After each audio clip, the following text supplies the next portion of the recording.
The rain had started as a drizzle that evening, but by the time Victoria Ashford reached the Riverside Bridge, it was pouring. The cold November water churned dark and angry below, matching the turmoil in her heart. At 24, she felt like her life was already over.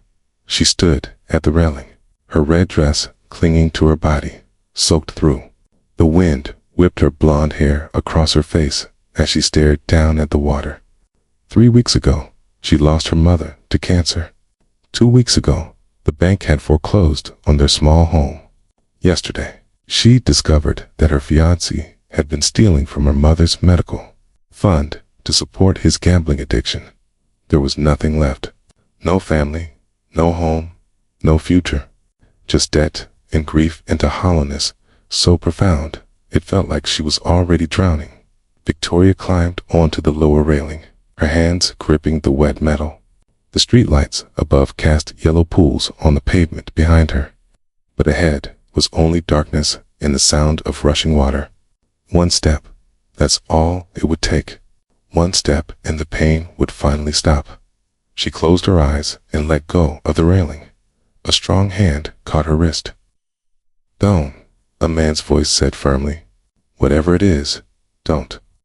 Victoria was pulled backward, away from the edge, and she stumbled against a solid chest.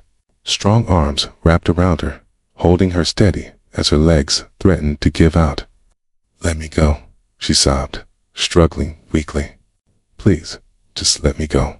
"Can't do that," the voice said, gentle now, but still firm. "I won't do that." Victoria turned to face her rescuer, and through her tears, she saw a man in his early 30s with dark hair styled back, strong features, and eyes that held genuine concern. He was wearing an expensive gray suit, now getting ruined in the rain, and he held her like she was something precious that might break. "You don't understand," Victoria said, her voice breaking. "There's nothing left." "I have nothing. You have your life," the man said. "And that's not nothing. That's everything." He gently guided her away from the railing, his hand never leaving her arm, as if afraid she might bolt back toward the edge. When they were safely away, he shrugged off his suit jacket and draped it over her shoulders. "I'm Nathan," he said. "Nathan Cross. And I'm not leaving you alone right now." "Victoria," she whispered, her teeth chattering from cold and shock. Nathan pulled out his phone and made a call. Within minutes, a sleek black car pulled up to the bridge. The driver opened the door, and Nathan helped Victoria inside. "Where do you live?" Nathan asked gently. "Let me take you home." "Don't have a home," Victoria said flatly. "They took it. The bank took everything." Nathan was quiet for a moment, then gave the driver an address. "Take us to the Riverside Hotel." Victoria didn't have the energy to protest. She sat in the warm car, wrapped in Nathan's jacket, which smelled like expensive cologne and rain, and tried to process what had just happened. This stranger had saved her life. She didn't even know if she wanted to be saved. At the hotel, Nathan got her a suite on the top floor. He ordered hot tea and food from room service, then excused himself to make some phone calls, while Victoria showered and changed into the hotel robe. When she emerged, feeling slightly more human, Nathan was sitting by the window, looking out at the city lights. He'd changed into dry clothes that someone must have brought him. "Thank you," Victoria said quietly, sitting in the chair across from him. "I don't know why you did what you did, but thank you." Nathan turned to look at her, his expression serious. "5 years ago, I stood on a different bridge, contemplating the same thing you were tonight. Someone stopped me, a complete stranger who refused to leave me alone in my darkest moment. That person saved my life, and I promised myself that if I ever had the chance, I'd do the same for someone else." Victoria stared at him in surprise. This man, who looked so put together and successful, had been where she was. He'd felt that same despair. "What changed?" she asked. "How did you go from that bridge to this?" Nathan smiled slightly. "One day at a time, one decision at a time. It wasn't easy, and it wasn't quick, but I learned that rock bottom isn't the end. Sometimes It's just a foundation you build on. Okay. Talked through the night. Victoria told him about her mother's illness, the medical bills that had consumed everything, her fiance's betrayal, the foreclosure.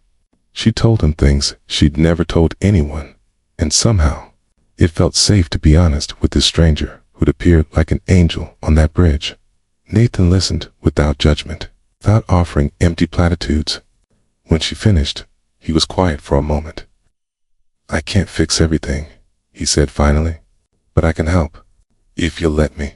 "I don't want charity," Victoria said, some of her old pride flickering to life. "It's not charity," Nathan replied. "It's one human being helping another, the same way someone once helped me." For the next few weeks, Nathan proved true to his word. He connected Victoria with a therapist who specialized in grief counseling. He helped her find a small apartment that she could afford. Most surprisingly, he offered her a job at his company. Victoria had been skeptical until she learned what Nathan did. Cross Industries wasn't just some corporate entity. It was a technology company that developed innovative solutions for healthcare accessibility, making medical care more affordable for people who couldn't otherwise afford it. Nathan had built it from nothing after his own brush with despair, driven by a mission to help others. "Ka lost my sister to a treatable illness because we couldn't afford the care," Nathan had explained. "That's what brought me to that bridge 5 years ago. But instead of ending my story there, I decided to make sure fewer people would have to face that same impossible choice." Victoria started as an administrative assistant, but Nathan quickly recognized her skills. She had a degree in communications and a natural talent for understanding people's stories. Within months, she was working in their outreach department, helping to connect families with the resources they needed as Victoria healed. She found herself drawn to Nathan in ways that went beyond gratitude. He was kind, yes, but also brilliant and driven. He treated everyone in the company with respect, from the executives to the cleaning staff. He remembered small details about people's lives and genuinely cared about their well-being. But Victoria kept her feelings hidden. Nathan had saved her life and given her a second chance. She couldn't complicate that by developing romantic feelings for him. Besides, a man like Nathan probably had someone in his life already. What she didn't know was that Nathan was struggling with his own feelings. From that first night on the bridge, he'd felt a connection with Victoria that went beyond a rescuer and someone in crisis. As he watched her rebuild her life with courage and determination, as he saw her transform from someone who'd given up to someone who helped others find hope, he found himself falling in love. But how could he tell her? She was an employee. She'd been vulnerable when they met. He worried that any romantic overture might seem like he'd had ulterior motives all along, or that she might feel obligated because he'd helped her. 6 months after that rainy night on the bridge, Cross Industries held its annual charity gala. The event raised money for their healthcare initiative, and Victoria had been instrumental in organizing it. She wore a different red dress that night, this one elegant and sophisticated, her blonde hair styled in soft waves. When Nathan saw her across the ballroom, his heart stopped. She was radiant, healthy, alive in a way she hadn't been that terrible night. "You look beautiful," he said when he approached her. Victoria blushed. "Thank you, and thank you for everything you've done. Not just for me, but for all the families we've helped. This company, this mission, it's incredible. You're a big part of why it works," Nathan said. "Your compassion, your understanding of what people are going through, it makes a real difference." The gala was a success, raising more money than any previous year. As the evening wound down and guests began to leave, Nathan found Victoria standing on the hotel balcony, looking out at the city, thinking about that night. He asked, joining her. Victoria nodded. "I was so certain there was no way forward. I couldn't imagine feeling anything but pain. And now, look at all this. Look at what we've built, what we've accomplished." "You gave me my life back, Nathan." "You gave yourself your life back," Nathan corrected gently. I just held your hand through the first step." They stood in comfortable silence for a moment, the city lights twinkling below them like earthbound stars. "Victoria," Nathan said quietly, his heart pounding, "there's something I need to tell you, and I want you to know that you don't have to respond. It won't change anything about your job or our friendship if you don't feel the same way." Victoria turned to look at him, her heart beginning to race. "I'm in love with you," Nathan said simply. "I think I have been since that first night. But I've been afraid to say anything because of how we met, because of the complicated dynamics. But life's too short and too precious to leave important things unsaid. You don't have to feel the same way. I just needed you to know." Victoria felt tears spring to her eyes. But these were different from the desperate tears she'd cried that night on the bridge. These were tears of joy, of relief, of coming home. "I thought it was just me," she whispered. "I thought I was the only one feeling this way. Nathan, you saved my life, yes, but you also showed me how to live it again. You showed me that kindness and compassion and purpose can pull you through the darkest times. How could I not fall in love with you?" Nathan reached out and gently cupped her face, his thumb brushing away her tears. "Are you sure? I don't want you to feel like you owe me anything." "I don't feel obligated," Victoria said firmly. "I feel grateful, yes, but what I feel for you goes so far beyond that. You saw me at my absolute worst, my most broken, and you didn't turn away. You held on, and then you gave me the space and support to put myself back together. You didn't try to fix me or save me. You just walked beside me while I found my own way. That's love, Nathan. That's real love." He kissed her then, gently at first, then deeper, both of them pouring months of restrained emotion into that moment. When they finally pulled apart, both were smiling through their tears. "Tears something you should probably know," Nathan said, a slightly embarrassed look crossing his face. "I'm not just the founder of Cross Industries. The company is worth about $3 billion. I wanted to tell you earlier, but I didn't want it to matter." Victoria laughed, a genuine sound of joy. "Nathan, I've worked here for 6 months. Everyone knows you're a billionaire. I didn't care then, and I don't care now. Money doesn't impress me. Character does. And you have the best character of anyone I've ever met." Over the next year, their relationship grew stronger. They were partners in every sense, working together to expand Cross Industries' reach, helping more families access the care they needed. Victoria spearheaded a new initiative focused on mental health resources, particularly for people in crisis.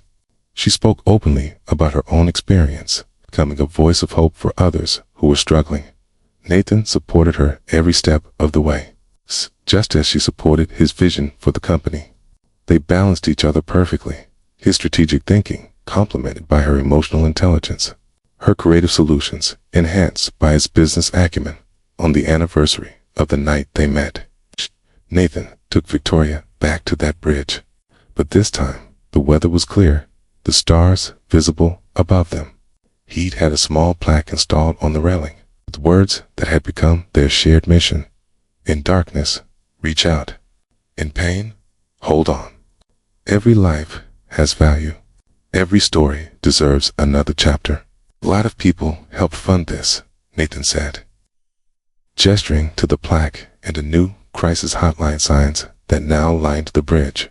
But the idea came from you, from your willingness to turn your pain into purpose. Victoria touched the plaque, running her fingers over the engraved words. A year ago, I stood here believing I had nothing to offer the world. Now, I understand that sometimes our deepest pain can become our greatest source of strength, if we're brave enough to transform it. Nathan took her hand, then dropped to one knee. Victoria Ashford, he said, pulling out a small velvet box. You taught me that saving someone isn't about pulling them back from an edge.